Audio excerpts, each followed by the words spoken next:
अगर आप ट्रेडिंग करते हैं तो बहुत इंपॉर्टेंट है ऐसे लेवल्स को मार्क करना जहां पर बाजार जो है मल्टीपल टाइम टेस्ट कर रहा है। तो इंपॉर्टेंट यहां पे क्या था कि पहला, तो ये जो गैप था, एक तो काफी ज्यादा विजिबल बहुत बड़ा गैप था, नंबर वन। नंबर टू, ये अपने प्रीवियस ऑल टाइम हाई के लेवल के भी पार निकलकर एक गैप अप यहाँ पे क्रिएट होता है। तो नमस्कार एवरीवन, माई सेल्फ प्रतीक जैन। हम और आप इसी चैनल पर मिलकर मार्केट्स को अलग अलग तरह से समझने की कोशिश करेंगे, जैसे टेक्निकली, फंडामेंटली, सेंटिमेंट के वाइज मार्केट्स किस तरह से लगता है, और साथ ही एक और इंपॉर्टेंट चीज, डेटा का एनालिसिस, डेटा के थ्रू मार्केट्स किस तरह का हमें नजर आ रहा है। इन सब के साथ साथ जो सेगमेंट्स हम कवर करेंगे इन सीरीज के अंदर, उनमें एक होगा मार्केट साइकोलॉजी से रिलेटेड भी, जिससे आपकी इन्वेस्टिंग और ट्रेडिंग जो है एक स्टेप बेटर बन सके।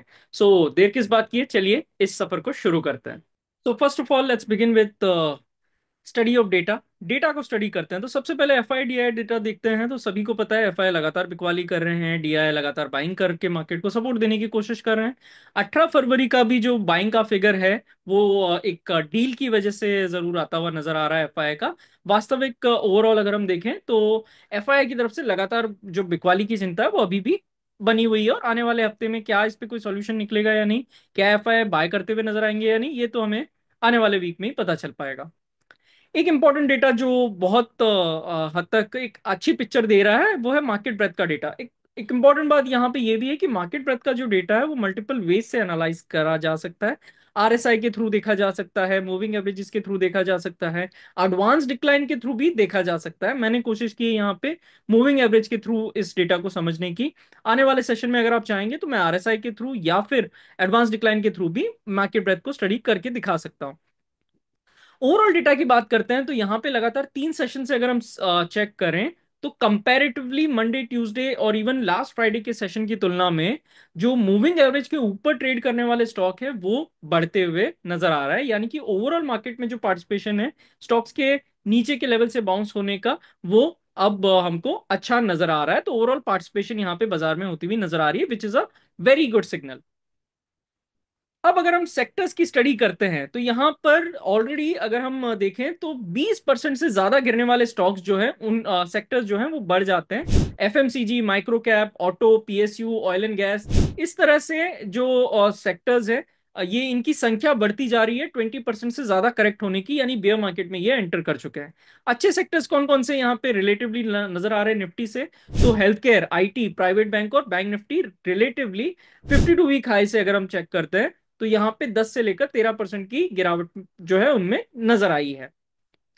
इस हफ्ते क्या खास बनकर उभरा बाजार के लिए, तो बाजार के लिए बहुत इंपॉर्टेंट यहाँ पे अच्छी चीज ये रही कि जो सेक्टर्स का अगर हम पार्टिसिपेशन देखेंगे ग्रीन साइड में वो जरूर बना हुआ रहा, लेकिन हैवी वेट सेक्टर जो है, चाहे वो एफएमसीजी हो, चाहे वो आईटी हो, चाहे वो ऑटो हो, इनके अंदर जो दबाव है उसकी बदौलत इंडेक्स जो है नीचे के लेवल्स पे ट्रेड करता हुआ नजर आया। हालांकि अच्छे लेवल्स पे देखें तो मेटल्स अगर हम देखें 5% से ज्यादा गेन्स दिखाने में कामयाब रहा। एनर्जी और सीपीएसई ये भी 3% और 4.5% की तेजी दिखाने में कामयाब रहे। तो ओवरऑल एक मिक्स बैक परफॉर्मेंस इस हफ्ते बाजार का रहा। आने वाले सेशंस में आपको और किस तरह के डेटा सेट चाहिए, you can let me know in the comments. बात करते हैं सेंसेक्स की एक कहानी की मदद से। तो एक गांव था जिसमें ना एक बहुत बड़ा डैम होता था। डैम यानी कि बांध। तो होता क्या है कि डैम सही सलामत मजबूती से खड़ा था, लेकिन काफी टाइम से ना उसमें एक छोटी सी एक दरार पड़ गई थी। अब होता क्या है कि पानी का हमला मंडे को होता है, ट्यूसडे को होता है उस दरार पर, लेकिन बांध मजबूती से तब भी बच जाता है। वेडनेसडे को फिर हमला होता है, थर्सडे को फिर हमला होता है उसी दरार पर, और धीरे धीरे धीरे वो दरार बढ़ने लगती है। और जो समझदार हैं मार्केट्स के अगर नजरिए से बात करूं तो उन्होंने पता चल गया था वेडनेसडे और थर्सडे के दिन भी कि बाजार की ये जो सपोर्ट है ये धीरे धीरे टूटने की कगार पे पहुंच गई है। और हुआ भी बिल्कुल वैसा ही। फ्राइडे के सेशन में ये जो इम्पोर्टेंट जो हमला था पानी का उस दरार पर, वो पूरी तरह सक्षम होता हुआ नजर आया, और फ्राइडे के दिन सेंसेक्स में 75,500 का जो सपोर्ट था वो टूटते हुए नजर आया, और निफ्टी में 22,900 का जो सपोर्ट क्लोजिंग लेवल पे होल्ड कर रहा था बार बार, वो टूटते हुए नजर आया। अब यहाँ पे दो इंपॉर्टेंट लेसन है। पहला, अगर आप ट्रेडिंग करते हैं तो बहुत इंपॉर्टेंट है ऐसे लेवल्स को मार्क करना जहां पर बाजार जो है मल्टीपल टाइम टेस्ट कर रहा है, और उन लेवल्स को मार्क करना और वहां पे कॉशियस रहना बहुत ज्यादा जरूरी है। दूसरा इंपॉर्टेंट लेसन, कि जो लोग मान रहे थे कि यहां से रिवर्सल आएगा, रिवर्सल आएगा, रिवर्सल आएगा। देखिए, बाजार में होप कोई स्ट्रैटेजी नहीं होती है। जब तक बाजार प्रॉपर रिवर्सल के सिग्नल्स ना दिखाए, तब तक होप के अंदर ट्रेड करना, this could be very dangerous strategy. So let's analyse Sensex technically. तो अब तक तो हमने देखा कि किस तरह से ओवरऑल 5 दिन में जो सेंसेक्स है उसने प्रदर्शन दिखाया। अब लेवल्स की बात करते हैं। सेंसेक्स का ओवरऑल अगर हम स्टांस देखें तो यहाँ पर बेरिश नजर आ रहा है। 76,500, 77,400, ये 20 और 50 डीए में लेवल है, जो कि रेजिस्टेंस के तौर पे एक्ट कर सकते हैं सेंसेक्स के लिए आने वाले सेशन में। इंपॉर्टेंट सपोर्ट कहाँ पे है? तो हमारे टेक्निकल में एक इंपॉर्टेंट आपने सुना ही होगा बार बार, resistance become support, support become resistance. तो यहां पर क्या हो रहा है, जो 75,110 या 75,100 का जो लेवल है, वो पहले एक रेजिस्टेंस के तौर पे एक्ट कर रहा था। तो पॉसिबिलिटी है कि ये एक सपोर्ट के तौर पे अब एक्ट करता हुआ नजर आए, नंबर वन, और इसने करने की कोशिश भी की है। दूसरा इंपॉर्टेंट सपोर्ट कहां पे है, तो 73,800 जो है आने वाले सेशन में उसके बाद में एक इंपॉर्टेंट सपोर्ट बनकर उभर सकता है। बात करते हैं मिड कैप निफ्टी की। मिड कैप निफ्टी की अगर हम बात करें तो यहां पर जो फॉर्मेशंस है, ये काफी ज्यादा बेयरिश फ्रेंड्स नजर आ रहे हैं। क्यों ऐसा मैं कह रहा हूं? तो यहां पर आपको बहुत जरूरी है एक सिंपल चीज पता रखने की, कि यहां पर जो है हाइज जो है, प्रीवियस हाइज, अगर मैं अभी का जो हाई है उसका प्रीवियस ये हाई है, उसके भी प्रीवियस में ये हाई बनकर उभर आता है, और उसका प्रीवियस हाई जो है 2 जनवरी के आसपास, एंड देन 17 दिसंबर। सो पिछले से पिछला हाई जो है अगर वो नीचे सरकते जा रहा है, तो इसका ये मतलब है कि ऊपर में सेलिंग प्रेशर काफी ज्यादा नजर आ रहा है। तो मिड कैप निफ्टी में हम अगर हम देखेंगे तो लोअर हाई का फॉर्मेशन लगातार बना हुआ दिखाई दे रहा है। तो क्या ये जो अभी रिसेंट में हमने एक पुल बैक जो देखा है, क्या वो सस्टेन करेगा या नहीं, तो वो एक देखने की बात है। क्योंकि अभी तक जो लेवल्स है, जितने भी पुल बैक्स अभी रिसेंट में आए हैं वो फेल होते हुए नजर आए हैं। लेवल्स की बात करें तो यहाँ पर फ्राइडे का हाई सबसे इंपॉर्टेंट रेजिस्टेंस बनकर उभरेगा। उसके पार निकलने पर 11,580, जो कि 20 DMA लेवल है, वो एक रेजिस्टेंस के तौर पे एक्ट कर सकता है। सपोर्ट कहाँ पे है? तो जो 11,000 का साइकोलॉजिकल लेवल है, वो एक इंपॉर्टेंट जो है सपोर्ट इसके लिए एक्ट कर सकता है मिड कैप निफ्टी के लिए। और उसके बाद में 10,400 का लेवल टेक्निकली एक इंपॉर्टेंट सपोर्ट बनकर उभर सकता है। डेरिवेटिव का क्या कहना है, ऑप्शन चेन समझने की कोशिश करते हैं।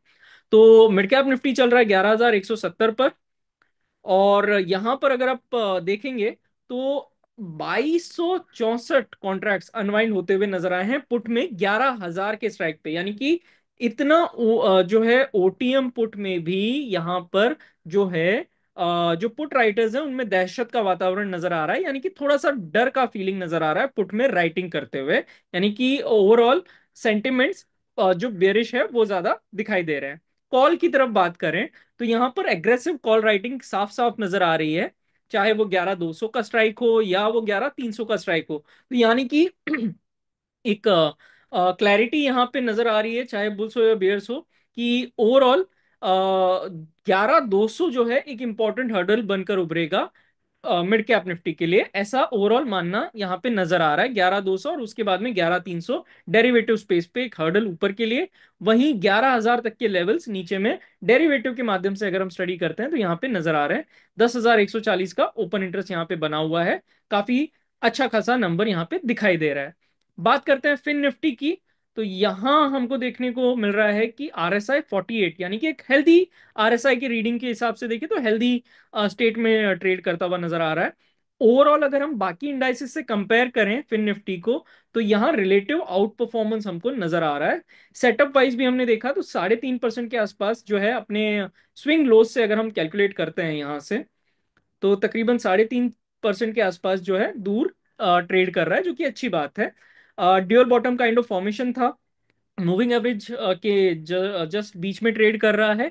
सपोर्ट कहाँ पे है? तो सपोर्ट है 22,950, और उसके बाद में 22,800 के लेवल पे फिन निफ्टी के लिए। रेजिस्टेंस जो बहुत जरूरी है पार करना, 23,400 का लेवल पार करना बहुत जरूरी है। उसके बाद में 23,750 के लेवल हमें फिन निफ्टी में देखने को मिल सकते हैं। ओवरऑल रिलेटिवली बेटर जो है ये सेक्टर परफॉर्म करते हुए नजर आ रहा है।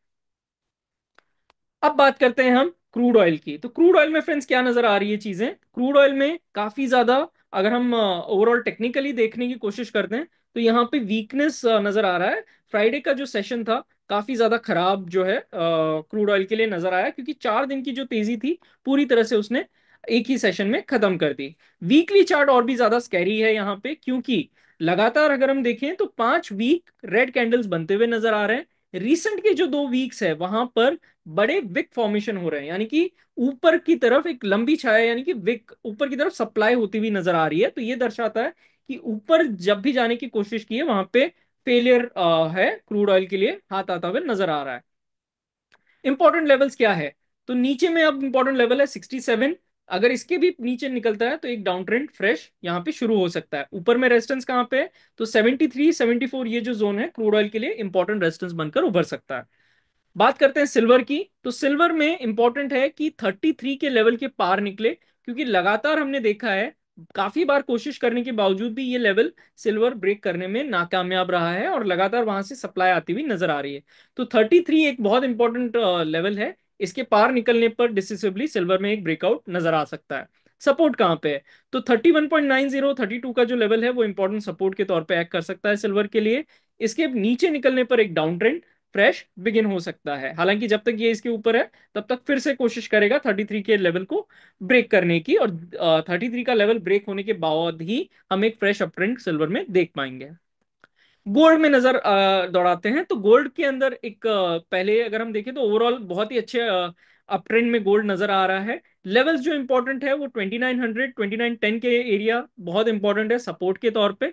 जब तक इसके ऊपर है तब तक हमें और भी ऊपर के लेवल्स गोल्ड में आते हुए नजर आ सकते हैं। 2950 2960 जो रिसेंट के हायर जोन्स थे वहां पर भी गोल्ड अपने आप को वापस लेकर जाने की कोशिश कर सकता है। नीचे में सपोर्ट 2900 2910 और उसके बाद में 2880 के आसपास सपोर्ट गोल्ड में नजर आ रहा है। सो फ्रेंड्स, अब तक हमने बात की gold silver crude oil in सब के बारे में। अब हम आज की पाठशाला में बात करते हैं गैप के एनालिसिस के ऊपर। इसी तरह हम अलग अलग हफ्ते में और भी दूसरे एनालिसिस के ऊपर बात कर सकते हैं। आपको कोई चीज जाननी है, you can comment in the comment section. हम उन कंसेप्ट पे भी कोशिश करेंगे आने वाले सेशंस में कवर करने की। तो आज के लिए सबसे इंपॉर्टेंट जो कंसेप्ट मुझे डिस्कस करना था वो था गैप का। गैप जो है ऑलमोस्ट एवरी डे किसी ना किसी स्टॉक में इंडेक्स में बनते रहते हैं छोटे मोटे गैप। इंपॉर्टेंट यहाँ पे है कि एक अच्छा खासा विजिबल गैप हो, और वो अगर चेरी ऑन केक रहेगा अगर वो अपने ऑल टाइम हाई के ऊपर हो। तो जब इस तरह के फॉर्मेशंस होते हैं तो वहां पे क्या होता है ये मुझे दिखाने की कोशिश करनी है। तो ये चार्ट आपके सामने है निफ्टी का। निफ्टी में इस तरह का गैप बना था 4 दिसंबर 2023 में।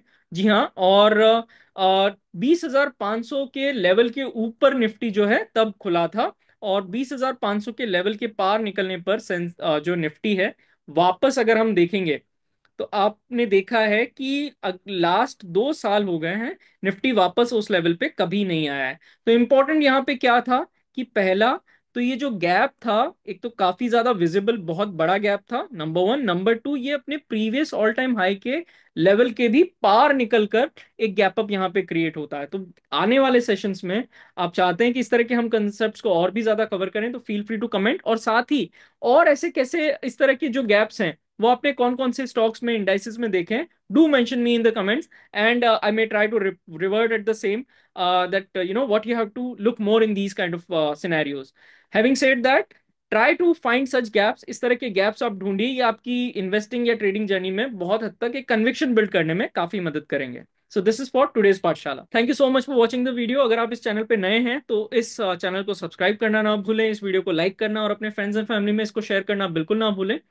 हम कोशिश करेंगे आने वाले हफ्तों में और भी नए कंसेप्ट, अलग अलग कंसेप्ट को आसान भाषा में आपके लिए एक्सप्लेन कर पाएं, ताकि आपकी इन्वेस्टिंग और ट्रेडिंग जर्नी जो है वो एक स्टेप बेटर हो पाए। So thank you for watching the video. Will see you next time on the same channel. Investments in securities market are subject to market risks. Read all the related documents carefully before investing.